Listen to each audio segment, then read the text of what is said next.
پر مہر ضربت علیہم الذلۃ والمسکنہ ہے، مانتے ہیں اس بات کو۔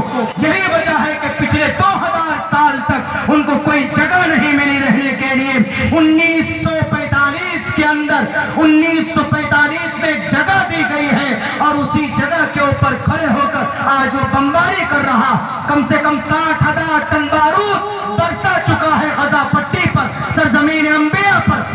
آج اس کو کوئی آتنکواد نہیں کہتا، آج اس کو کوئی ٹیررسٹ نہیں کہتا۔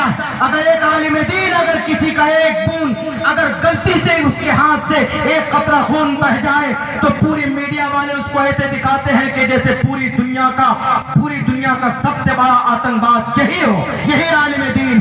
کیوں نہیں ہمت ہوتی ہے اسرائیل کو بڑا ٹیررسٹ کہنے کی؟ امریکہ کیوں پشت پناہی کر رہا ہے؟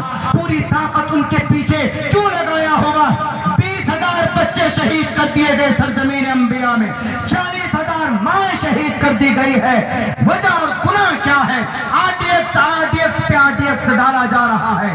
7 اکتوبر سن 2023 سے لے کر آج تک وہاں پر بم برسایا جا رہا ہے۔ ہم یہ نہیں کہیں گے کہ مسلمانوں پر بم برسایا جا رہا، ہم یہ کہیں گے اگر وہاں پر کوئی بھی بستا، کرسچن بستا، سناتن دھرمی بستے تو ہمیں ویسے ہی درد ہوتا، کیونکہ ہمارے اندر یہ نیچر ہے۔ ہماری شریعت نے یہ بات بتائی ہے کہ اگر کسی پر ظلم ہوتا ہے تو ظالم کو روکو، انصر اخاک ظالما او مظلوما، اور اس کو روکنا یہ ہے کہ ظالم کو اس کے ہاتھ کو روک دو اور مظلوم کی بھی مدد کرو، اور ظالم کی بھی مدد یہ کرو اس کو ظلم سے روک دو۔ مظلوم کی مدد اس طرح کرو کہ ان کی مدد اور تعاون کرو۔ پوری دنیا گونگی بنی بیٹھی ہوئی ہے لیکن غزہ پٹی پر تڑپتے ہوئے لاش معصوموں کے نظر نہیں آتے۔ میرے بھائیوں، یہ وہ یہودی، اس کی ایک تاریخ ہے، میں بات کرنے پر آؤں گا تو وقت لگے گا۔ تو دارالعلوم دیوبند کی بات چل رہی، دارالعلوم دیوبند پہ وہ یہودی آیا، آ کر کہتا ہے کہ میں اتر پردیش، وہ کہتا ہے کہ میں اتر پردیش پہنچوں گا۔ آیا قاری صاحب سے کہتا ہے قاری صاحب ہمیں دارالعلوم گھمائیے، دارالعلوم دکھائیے۔ 1980 سے پہلے کی بات ہے۔ تو قاری طیب صاحب رحمت اللہ علیہ فرماتے ہیں کہ دیٹ از دارالعلوم، یہی دارالعلوم ہے۔ انہوں نے کہا کہ نہیں دارالعلوم یہی ہے۔ کہا کہ ہاں یہی دارالعلوم۔ کہا کہ اچھا۔ قاری صاحب نے کہا اچھا what's your thought about Darul Uloom before coming here, please tell me, کیا آپ سمجھتے تھے آنے سے پہلے دارالعلوم کے بارے میں؟ تو انہوں نے کہا کہ میں یہ سوچتا تھا کہ آپ کی جو دلی ہے یہ آپ کی اتنی بڑی دلی دارالعلوم کے کونے میں آ جائے، اتنا بڑا ایریے میں آپ کا دارالعلوم ہوگا، اتنی بڑی بڑی بلڈنگ ہوگی۔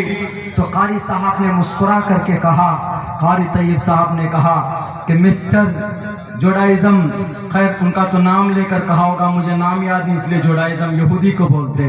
انہوں نے کہا کہ محترم ایسا ہے کہ دارالعلوم کسی بلڈنگ کا نام نہیں، دارالعلوم کسی عمارت کا، کسی فنڈ کا، کسی تنظیم کا نام نہیں ہے، دارالعلوم کسی جگہ، ایک جگہ کا نام نہیں۔ انہوں نے کہا Darul Uloom that is a inspiration, یہ ایک تحریک کا نام ہے۔ کہا کیسے؟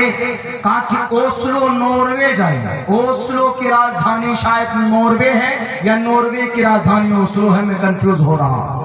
تو وہاں پر 6 مہینے تک دن، 6 مہینے تک رات، وہاں پر قاری صاحب نے کہا وہاں جاؤ، وہاں پر مسجد میں اگر کوئی امام ملے گا تو اس امام کو کورید کر دیکھنا، تو وہاں پر بھی آپ کو دارالعلوم دیوبند نظر آئے گا، اس کو دارالعلوم کہتے ہیں۔ دارالعلوم اتنا بڑا، اسی لیے جو لوگ، جو دنیا کے لوگ دارالعلوم کے اوپر جن کو شک ہے، دارالعلوم دیوبند کی بنیاد ہی اس لیے رکھی گئی تھی تاکہ اس دو بڑے مقاصد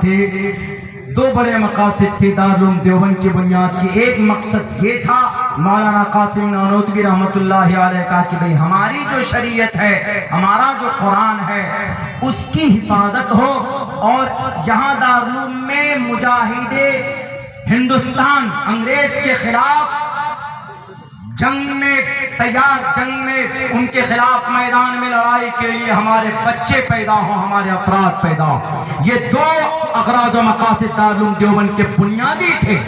دارالعلوم اور اس پر عمل کیا ہے الحمدللہ ہمارے فضلاء دارالعلوم دیوبند۔ اگر یہ مقصد نہیں ہوتی، اگر یہ نیت نہیں ہوتی تو 19